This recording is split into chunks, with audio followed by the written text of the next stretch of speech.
Hey, actually, let me come up here and make sure this camera is actually on me because I can't be in both places at the same time. Thank you. And it has a slight delay in how you move it. I'm on the left-hand side, so you'll have to actually watch that to know whether or not I'm actually in gray. But yeah. And notice I'm slightly delayed.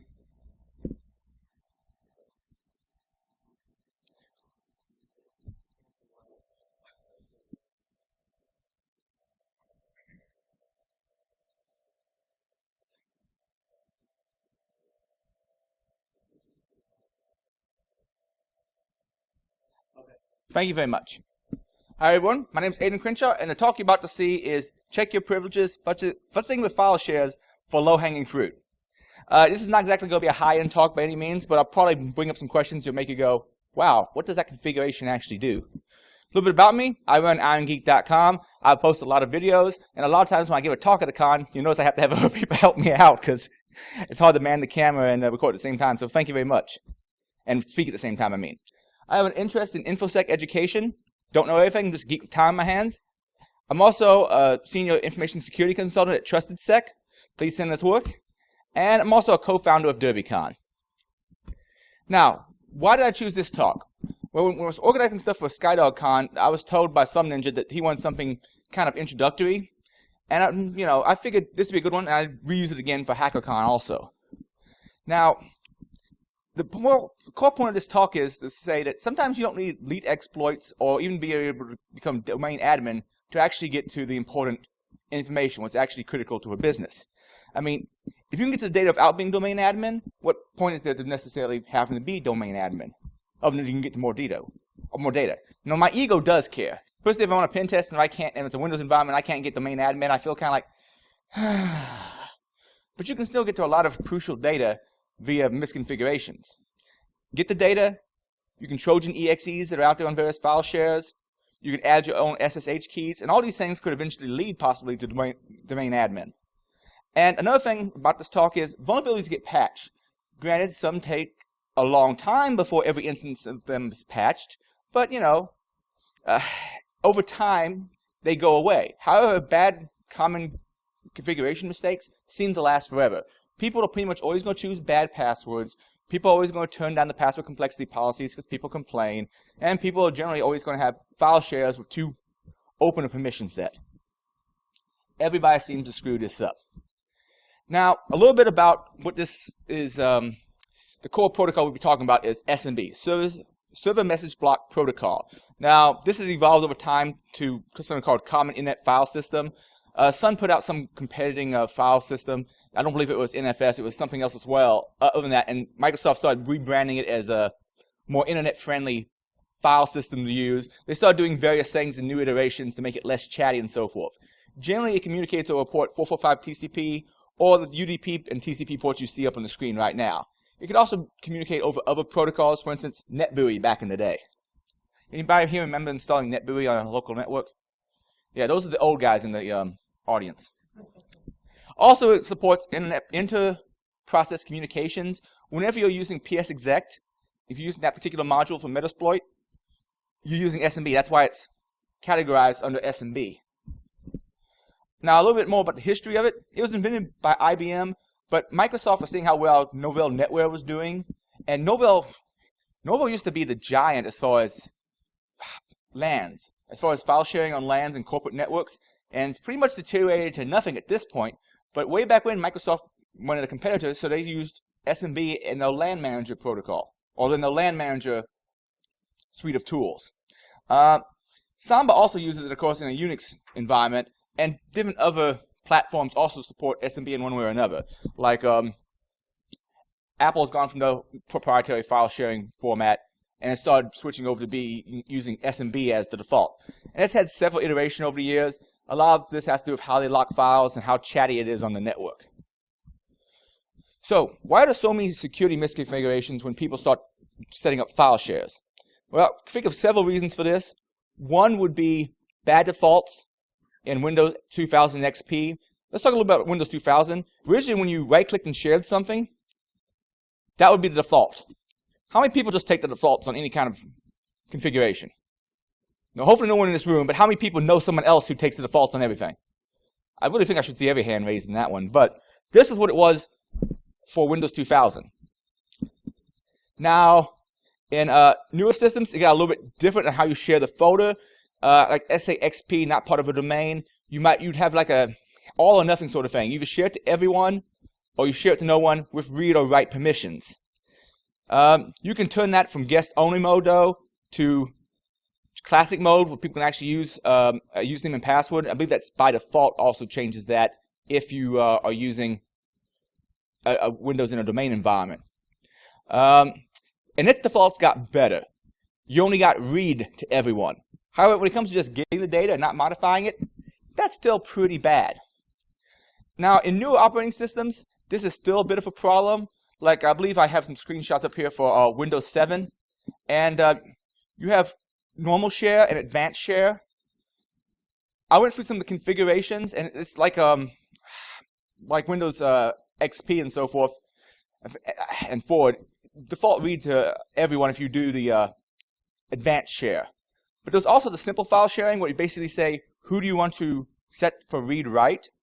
And you can choose who you want to set for read-write. And based on this configuration, you'd think only Adrian would have read-write, correct? And probably administrators or anybody in that group.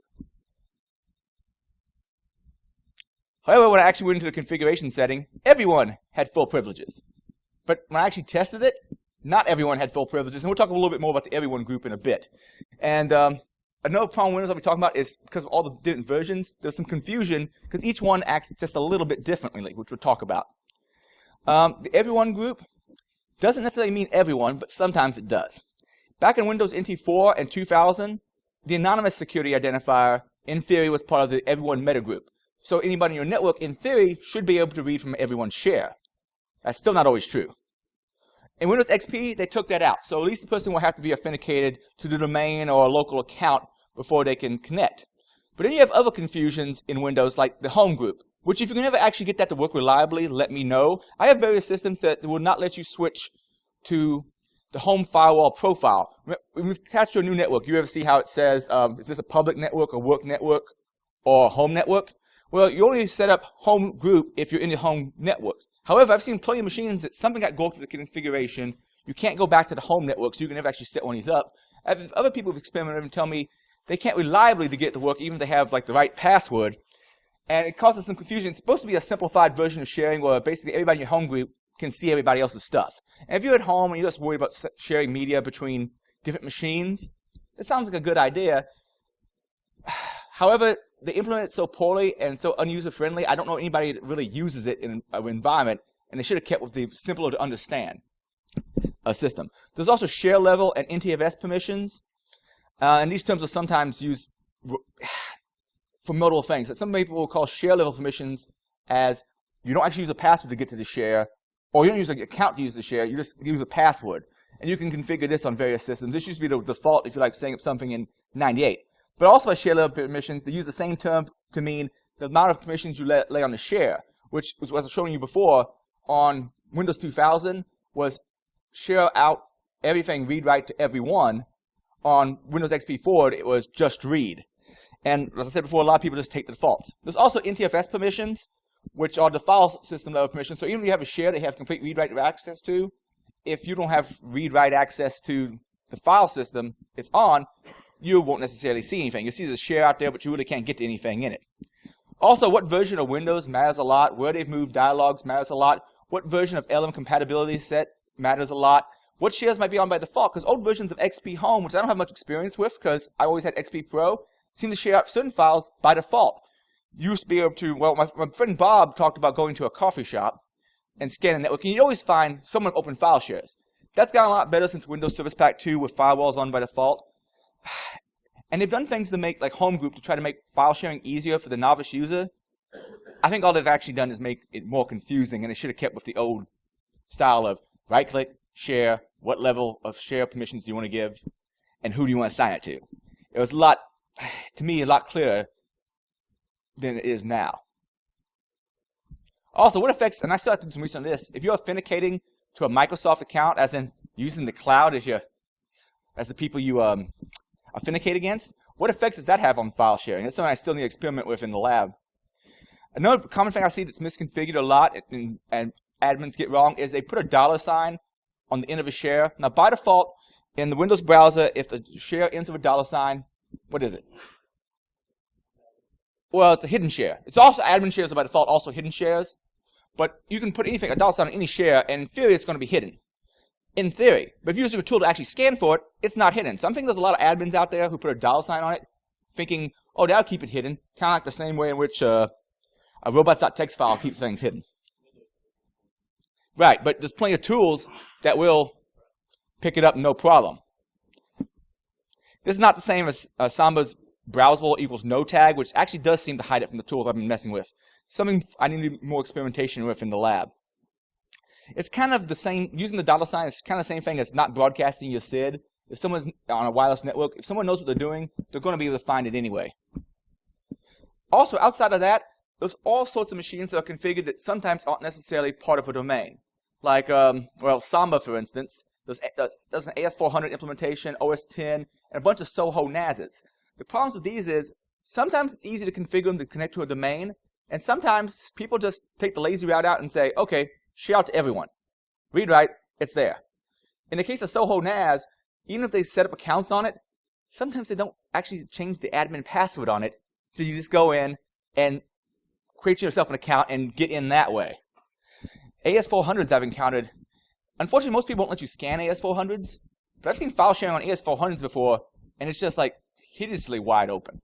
So I try my best to convince them, okay, we won't hit it with Nessus, we won't hit it with Nmap, but can I do still a quick scan across it for file shares? That brings me to finding file shares. How do you actually go about finding them? There's several ways, but first I'm going to talk a little bit about the accounts you use. If you're using a completely anonymous account, you will not necessarily be able to find all of the machines out there. By default, if you try to scan your network with one of those, well, if you're on a Windows machine, some tools will use whatever account you're logged in on the local machine is the account it's going to use to try to get into all the machines you scan. So, for instance, if I'm logged into the Adrian account on my machine, or let's say, better yet, the local administrator account on my machine, and has the same administrator password as a different machine, then more likely I can scan and use those privileges and get full access to all the admin shares. There's also null sessions where you basically authenticate with a blank username and password and you get a lot of this information. I really like null sessions from the standpoint of, well, all right, let me step back a second. I was talking about anonymous access. Sometimes anonymous access does not get you that much anymore unless they've really madly configured the system. You don't see as much with complete anonymous access. So you need some kind of authentication either to the local machine or null sessions. The way you can do this is get a local hash. How many people you know, how many people out there have, well, let me ask this a different way where people actually will raise their hands. How many people out here actually scramble their local administrator passwords so that they're not the same across the entire network? Very few people. Generally speaking, these machines are rolled out on an image. So everybody's local admin password is the same. And if you can't crack the password, if you can get the hash, that's just as good. It's something called a pass the hash attack. So basically you take the hash, and you can do this from booting the machine from a CD, copying up the salmon system, and dumping it out with like fgdump or cane enable. And then you have the hash. Once you have the hash, you can either use Metasploit and configure it to use the hash when you're doing the scans, and it's like you're scanning all the machines on the network as the local administrator account. Or, if you want to use the tool I'm about to show in a bit, which I find more user-friendly, you can use something called Windows Credential Editor, Windows WCE, and load that hash into memory and basically become that account. I used to sometimes, if I was doing a local pen test, I would figure out some accounts, join my machine to the domain, and then start scanning, because that was easy and convenient. A friend of mine showed me use WCE, and even if it's a domain hash, you can still load it and basically become that user on your machine that's not part of the domain. It's really nifty. But my favorite thing to do with it is, if I have access to a local machine, like I'm an employee, copy off the salmon system, dump that hash, change my credentials in Windows using WCE, then start scanning. Now, the way to actually get your first account, though, or any kind of domain account to actually start scanning, look for null sessions, which I'll talk about finding in just a second. The null sessions I was mentioning before is authenticating with a blank username and password. This used to be the default in like Windows 2000, but I want to say even 2003 and 4 did turn it off, right? Or was that the point they turned it off by default? I believe 2003. But so many networks still to this day in 2014, almost 2015, null sessions are incredibly common. I'm not sure why they're leaving them on. I'm thinking what's happening is that maybe there's some obscure application I don't know about that requires it. I'm thinking more than anything, though, it's people who've set up their first Windows domain back in 2000 days, and it was the default. And each new iteration of the domain, when they put in new domain controllers, copies the old configuration and keeps null sessions, because it's super common. But one of the things you can do with a null session is, well, I'll go through it. With a null session, you can pull out usernames. So the first thing you would do, and by the way, my coworker Paul is the one that turned me on to using this technique to find accounts, and it's just incredibly powerful. Do an NS lookup for the domain name while you're on the internal network. Then use something like enum for Linux and the IP address, and that's going to dump out a bunch of the domain information. One thing you want to look for after this file's been dumped out, look up inside of it the lockout policy. The password policy is in there, do searching for it, because you don't want to exceed the lockout. But this, if they have null sessions, will return the number of times you can unsuccessfully authenticate in a given amount of time before you get locked out. It's really important to look that up, because if you start locking accounts, they will know you're there, and the clients will be pissed. So that information's in there. But after you actually find that in there, if you just want to manually, or you want to more automatically throw out all the usernames, just do a grep for domain users, and use cut command and pipe it all out to a users.txt file. And yes, I plan on posting this up online, and already have an older version of it has already been posted from the SkyDogCon one if you want to see that. But you can post it, you can get all the user accounts that way. And here's the thing, someone always has a bad password. Even if good complexity rules or semi-good complexity rules, someone has chosen one that meets the complexity but still sucks. The ones I don't like to use are things like, and I think, buddy Larry, he has a nice list of ones. Like say, right now I might try fall, capital F, 2014. That's going to beat a lot of people's complexity rules. It needs to be a little longer in some cases, so it might be November and 2014. Someone will probably have something involving the word, like if it's a company name, that's probably going to be involved with it. So it might be, well, no one in TrustedSec would use this, but let's say TrustedSec 2014. If I worked for a different kind of company, that would probably be a likely one. Or if it was a common product that they produce. Like if you know someone produces widgets, and that's what they're known for, widget 2014. But you want to be sure when you configure this, you're only doing a few passwords at a time, so you don't get past that lockout. So that passwords file might only have 3 passwords in it that I try, and then I wait 15 minutes and try some more. But the important thing is I'm not trying a bunch of passwords against one account to lock it out. I'm trying a small set of passwords across a huge user set that I generated in the previous command. And someone out there is going to have, well, a while back there, sporting events is popular, like let's say Super Bowl 2014, World Cup 2014. Someone's going to have a password like that, and then you have an account from which you can begin scanning more, and that way you can get to those machines that are configured where everyone you has to be at least a domain user. And another thing you can use, another useful thing for Hydra, besides those common passwords I mentioned before, you can use the -E, and this will try 3 different passwords, that N, the S, and the R. The N is null, as in no password, because some people have no password, and that will work. The S is the same username and password. That's real common. And then there's the R, which is the password is the same as the username, except it's in reverse. But that collection of commands has gotten me into a lot of things before.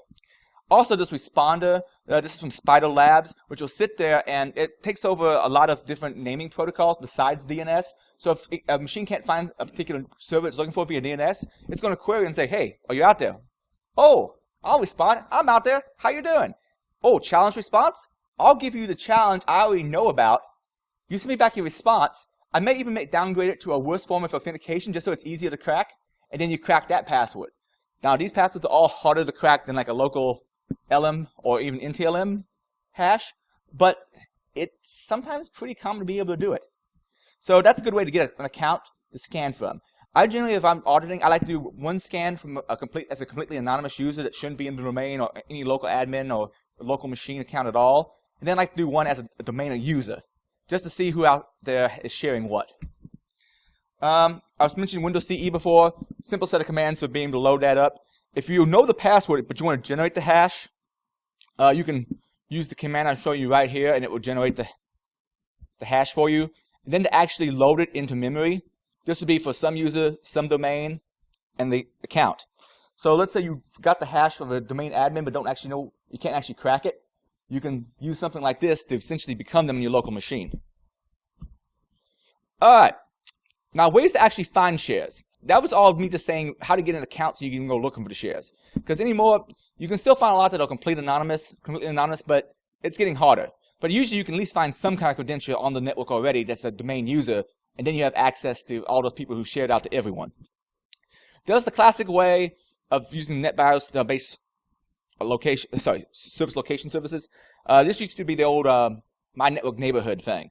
Then this relies on like a browse master. It's not 100% reliable, and you can't necessarily easily point it at an IP range outside of your local network. There's also NetView from the command line to do something similar. However, there's a lot better tools. For one thing, this one will not show you, let's say, the $ shares. There's Metasploit tools for doing it, and it's nice to have it all in one place, and sometimes you only have a Dropbox on a network, so this might be the most convenient thing to do. There's something called SMB enum shares, one of the modules. You can use it and configure it to scan a certain network range, which is what I'm doing with all hosts here. Then set the particular SMB user you want to use, and then you can set the password. Or if I didn't have the password, I could put that hash there in the format of lmhash : intlm hash. Now, if there is no lm hash, you can put in all zeros for it, colon, and the intlm hash. I also usually set spider shares to true so you get some more information about what's in the share. Set show files true so you can see the output. I think the default thread count is only 1, so that's really, really slow. I'd set to like 100 unless you're worried about network congestion. And then just run. And you'll get some output like this. And it kind of shows you what files are out there, but it is somewhat painful to parse. I like other tools better for this. Just saying it's possible. It also generates a log, which is a little bit easier to look at. Another thing you can use is Nmap. Nmap has a module for doing this, and if I'm only interested in file shares, I can cut down the amount of time it takes by limiting the ports. Like here I'm looking for only UDP port 137 and TCP ports 139 and 445. And load all this in and scan the same network. There's documentation out there on the website about how to use this. You can also use an SMB hash instead of an SMB password if you only have a hash. So you can use that whole trick of getting a local admin account and scanning away. Its output, at least directly on the command line, is a little nicer, and you can see which ones I have read access to, which ones I have no access to, and so forth. Now that brings me to a different tool, and this is one I like to recommend to admins, because I don't think the average admin is going to want to scan the network regularly using Nmap or Metasploit for just finding file shares. Just because the output is kind of painful to quickly find out what you want to know, and sometimes you just want quicker information so you can go out and fix the problem. So I like a tool that's called SoftPerfect's Network Scanner. It's not open source, but it is free, and it will quickly and visually show you which things you have access to. And it can give you some other information too. There's a few basic tweaks I put to it though. One is I set underneath the general tab the up thread count to like 100, 200, something to make it a little bit faster. There's also a couple extra features it has, like grab HTTP and FTP server banners. I use this functionality kind of similar to RAR. RAR is nice because it shows you the screenshot automatically. You can go pause through it and go, oh, I got that. Okay, I can see what that is. I can look at it and say, it's an HP printer. It's probably nothing that I want to look at, even though it probably has no password on it. It probably doesn't have anything that's useful. If it's a Xerox printer, I can do some stuff from the Xerox printer. So it gives you that kind of information. That RAW gives you that kind of information faster. This will also do a quick scan for just common web ports and give you the banner, so you can like quickly go, oh, this one has a web service listing also. Right-click, open it up, and try default passwords on it. I like it for that purpose. I'll show that in a bit. Also, underneath workstations, I usually look up logged on users. The nice thing about that is it'll quickly show me who's logged into the box. So if I already have a list of who's domain admin, and I'm quickly looking for a machine where I am a local administrator and the domain admin is logged in, I want to know about that box. Here's why. A lot of people configure local workstations to have access for the local user of admin rights. They really shouldn't, But they do, either for political reasons or practical reasons. If a domain admin has also authenticated to that box recently, you can connect to that box using Metasploit in the PSExec PowerShell module. But a PSExec PowerShell generally just doesn't get detected by AV because it all stays in memory. Once you got that up, you can use Mimikatz and dump the domain admin's plain text password out of memory. And then you can start scanning again, and well, actually there's no point in scanning again because you can pretty much see everything. Also, underneath share, enumerate all, I usually check that off to show me more information. Things like even IPC shares and so forth. But let's go underneath options on this one, and we'll go and configure this. Make sure all those settings the way I like. Max thread count of 150, that should be good for our little internal network. Let me actually make sure we're connected to the correct network before I fire this off. Yes. Oh, by the way, if you're really worried about your shares on your machine right now, I would recommend disconnecting from HackerCon Network.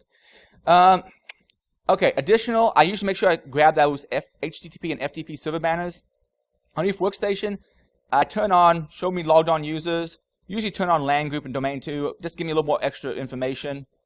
Underneath shares, I tell it to show me all of them. And that's pretty much all the tweaks I really have to do. Because if you don't show all, it may only show you the folders, but not other bits of information you might want to know about the network.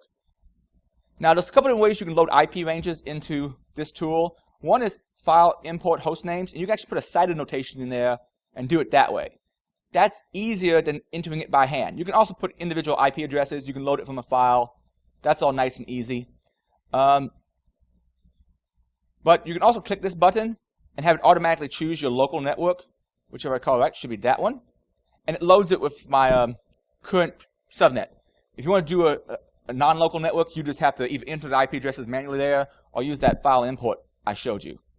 Now we have this up, let's actually run this. And the reason I like this better than, yeah, you can be more elite and use the Nmap or Metasploit modules, but the output from this is just so quick to actually look at and understand what it's showing you. Now, a few things it's showing me immediately, and I'm going to scroll over here because, all right, for instance, these two machines have port 22, 443, and 80 open. If I want to take a quick look, and this isn't as nice as using RAW for it, but I can select all the ones that have like port 80, right-click, open computer as HTTP. Okay. Let's hope nothing embarrassing is on the web browser. Luckily, I edit the videos first. And it comes up with a sonic wall. And by the way, another thing you might want to do before actually running what I just ran, open the web browser it's going to open it up in first. That way it opens up new tabs instead of opening up a new web browser window for each one. That would have been better. But that's a quick way to audit what websites are out there, what things might need to be configured or reconfigured. And I was hoping to find more in the scan because I actually did set up some test boxes on a VM. Unfortunately, they don't appear to be showing up at the moment. But let's say this share, these machines, I know I have read-write access to this one because of the little red marker. Same thing with this. Since I don't have a red marker, this one, I know that I am only have read access to. By the way, if you're ever curious what these different ones mean, there's actually a legend you can turn on that will show you what is what. So let me actually bring up the legend. So you see which ones are administrative shares, which ones are read-write shares. It's just a really convenient way to scan your network and find out what's out there. Now in this case, on a small test network, we don't have a whole lot. Also, as mentioned before, it gives me some information about who's logged into that machine. And also server banner. For instance, if I see a banner that says it's a HP printer, probably not going to have a lot of reason to look at it. If I see it's like a Soho NAS device, I probably do because I'll go out there and see if it has the default passwords. If I see it say something about APC, it's probably a UPS. And so many APCs people don't change the default password, so it's APC, and you can get in. And when you don't get any data, you could manually turn off the damn thing, which is a finding that they should probably know about. So this is my favorite tool for actually going out there and finding file shares. We just don't have a whole lot interesting on this particular network. Now, there's some other tools to mention for getting the most out of file shares. Once you've actually gotten into a file shares, there's different ways of going out there and searching for things. One of the things I can do is once I got authenticated to a file share is use a syntax somewhat like this. You use uppercase OR to be able to string together search parameters inside of Windows Search. And this is probably faster than some of the other tools, though not as full-featured as it has its downsides. The nice thing is, though, it will also parse into like doc files and PDXs and PDFs and be able to say, oh, what words does it have in there? So I would search for something like the words pass, PW, PSW, password, and then I use an and I think my syntax is slightly off here, honestly, about how I group them, but I need to correct that. What I look for in like PHP files, ASP files, and ASP.x files or text files. What I'm looking for is passwords, connection strings, and all sorts of source code. And doing this, you'll find, well, I've been times where I couldn't get a password any other way, but there was an open file share, and someone happened to have a password for an application in there. That would even allow me to connect directly to the database. I'm not domain admin, but I have access to everything that's in the ERP.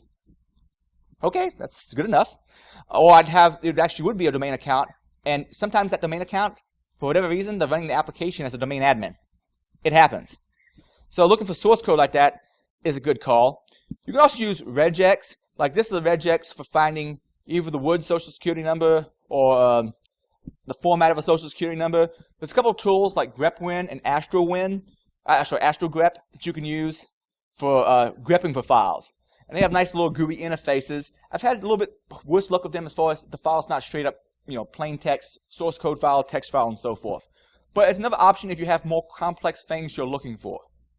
There's also things like OpenDLP for scanning your network and looking for things that might be private, like social security numbers and that kind of thing, credit card numbers.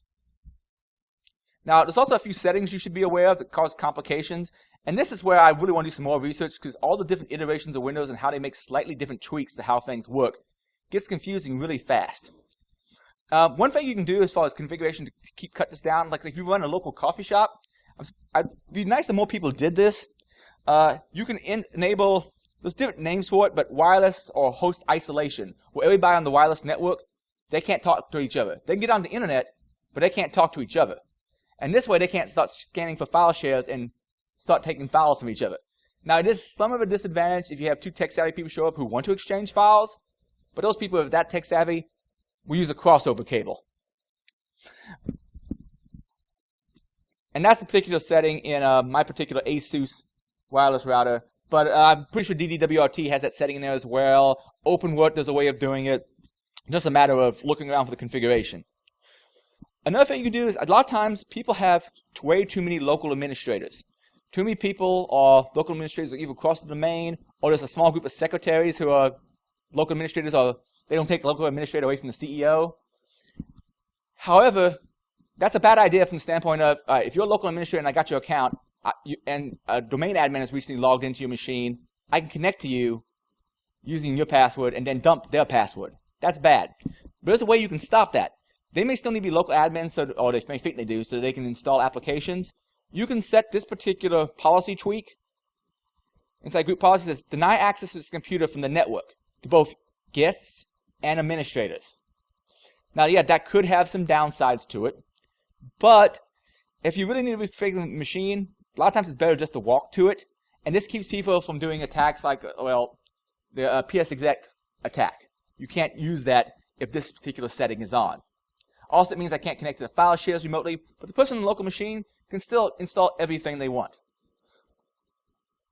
Another alternative to this, I suppose, would also be creating a special account for the people who want to be administrators on the local machines, putting it in the local admins group, but then putting that same group in this particular setting. So there is a way of basically allowing local admin access, but to keep that same account, that same group from being able to do it from across the network. So if you have to be a local admin and I get your password, I still may not be able to do much with it. Also, another thing to be aware of is LM compatibility level. I found about this way back when I was setting up a netcoff game of sorts. I set up a bunch of vulnerable machines. Like I had a thing like a Windows 2000 box, unpatched, or very lightly patched. An XP box that was unpatched. A Windows 98 box that I think was patched, but I mean it was way out of date, and several other types of boxes. Which one do you think got popped last? What? The 98 got popped last because it had very few network services listening. But I anticipated that, so I configured it so I had C drive world writable to everyone on a FAT32 partition. Still got pop last. Here's the reason why at the time we figured out that newer operating systems, the way you did get pot finally is I think one person got it from a OS 10 box, and someone else got it from the phone. The older implementations of SMB were still passing LM authentication. There's different ways of authenticating. You have your LM, which is the old classic one, but that one is considered weaker and easier to crack if you get to change. There's also like NTLM version 2, and so forth. You can set it, and on modern versions of Windows, by default, it sets it not to use LM challenge response. So Windows 98, at least out the box, would only accept LM. So none of these people could authenticate it to it because the boxes were too secure. And there's a tweak you can do to set that straight, right here in local security policy. However, one problem I've had if I'm scanning from Windows 8.1 box, it's not like a enterprise grade one. They don't have sec policy on the machine by default, which is really annoying. But I believe you can still set the registry setting and make that work. Now, unfortunately, that was what my original testing seemed to show, that it was LM authentication that was keeping me from getting into the 98 box. Well, I tried tweaking the setting recently and tried scanning a 98 box. I still can't get in. So I tried from my OS 10 box, and I still can't get in. So I'm thinking there's something else that's holding me out, and I'm thinking OS 10 may have dropped LM authentication, use of LM authentication, but I'm not 100% sure on that. Like I said at the beginning, there's a lot of little tweaks and changes between one OS to the other that I need to do more research on.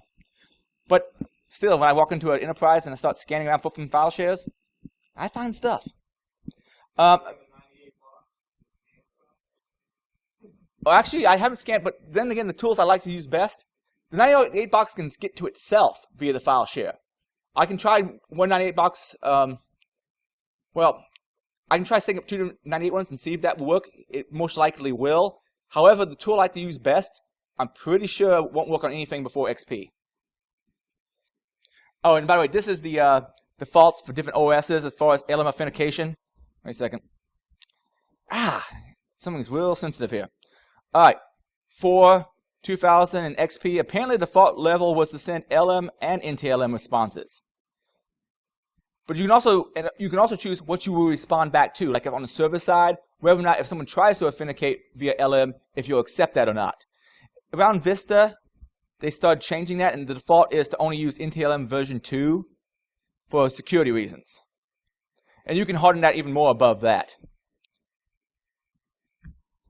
All right, a few links I used while I was researching this, and I still have some more research to do, but if anybody has any pointers to give me on some of the weird tweaks to get a better list of available file shares, just email me. And if you've noticed any other weird oddities, like finding an old 98 box that you couldn't actually get into even though it had the most loose permissions in the world, I'd like to hear those as well. But I have an article from many years ago called Finding Rogue SMB File Shares on Your Network. Also, Finding Leaks from Secure Ideas is a good article to read. And if you want to know about using Nessus command line, you can use it for finding open file shares as well. And if it's a really open file share, if you have a Nessus report, it's also going to show up in there. But again, the format is not as useful if you just want to quickly find just open file shares. Oh, quick announcement. DerbyCon is next year, 23rd through the 27th, 2015. The first few days of that's only training. So the main part of that is going to be like the 25th, 26th, and 27th. But I just figured I'd announce that. A bunch of other cons, if you want to ever get a chance to check out. Louisville InfoSec, SkyDogCon. Of course, you already know about HackerCon, obviously. Outer Zone, which may not happen again next year because I think they're stopping at 10. Freaknik down in Nashville, and NotaCon up in Cleveland, which may not happen again. So I'm going to have to change this out. Eventually, I need to add Circle City Con in Indianapolis. I highly recommend them. If you like DerbyCon, think of DerbyCon with a small group of people in a bigger hotel. Like what? Oh, Aid. All right. Remind me later on which ones I need to add back in here. I need to add Aid and GurCon up in Grand Rapids, Michigan's fun also. And I'm pretty sure I am well under time, but that leaves me, does anybody have any questions? Or comments for that matter? I may have got some of my configuration information wrong. But this is the best as I understand it from reading and taking notes. Samba exists. From Bravo Hacks. It's kind of like, well, actually, describe Samba. Actually, describe it because I know I've seen it. But I haven't played it for a whole lot.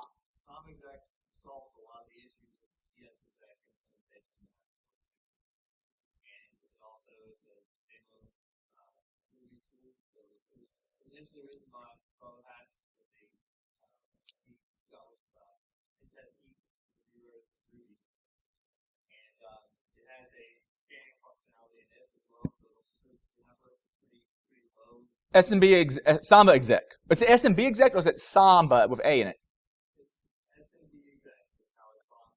SMB exec. Version 2.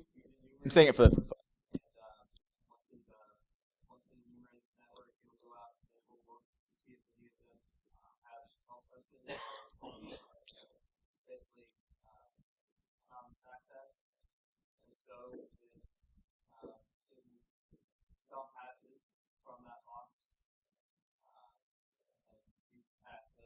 Okay. And I can't hardly see out there. That's Tom, right? Yeah, Tom was saying SMB exec is really good for quickly scanning the network, being able to say, oh, this box, dump hashes from it, look for null sessions, be able to quickly use it like PS exec also. So that's something a good all-in-one tool that I have to play around with more. And I know they did a talk on it, not this previous DerbyCon, maybe the DerbyCon before that. But yeah, that would be a good tool to check out. I haven't played with it much. I downloaded it, and then I think I had some problem with a dependency, but I think I was trying the older version that was not Ruby.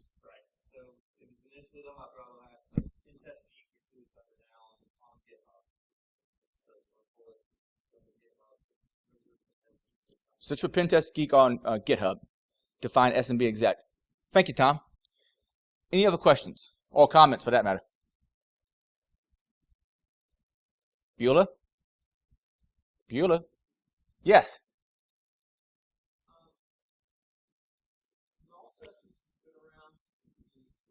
Also, and it's still out there. Yes. I know it's silly, even though it's been turned off by default since at least the XP days. I think on the server side, 2003, I guess. I believe I'm correct on that.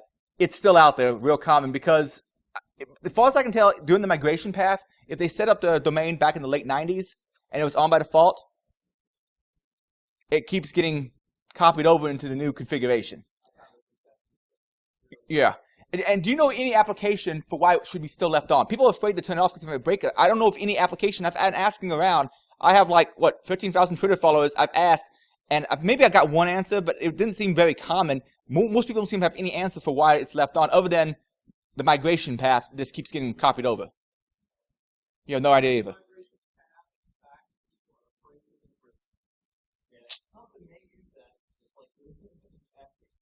So there you go. Anybody else? Well, in that case, I will vacate the stage. You have a good day.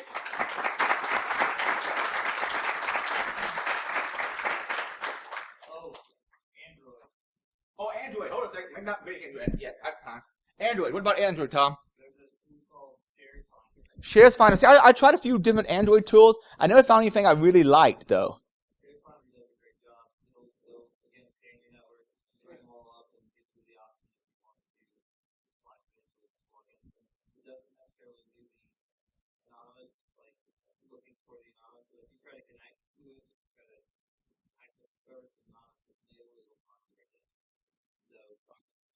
And you can also put in a default password and username to try. Shares Finder. Okay. Shares Finder for Android. Thank you.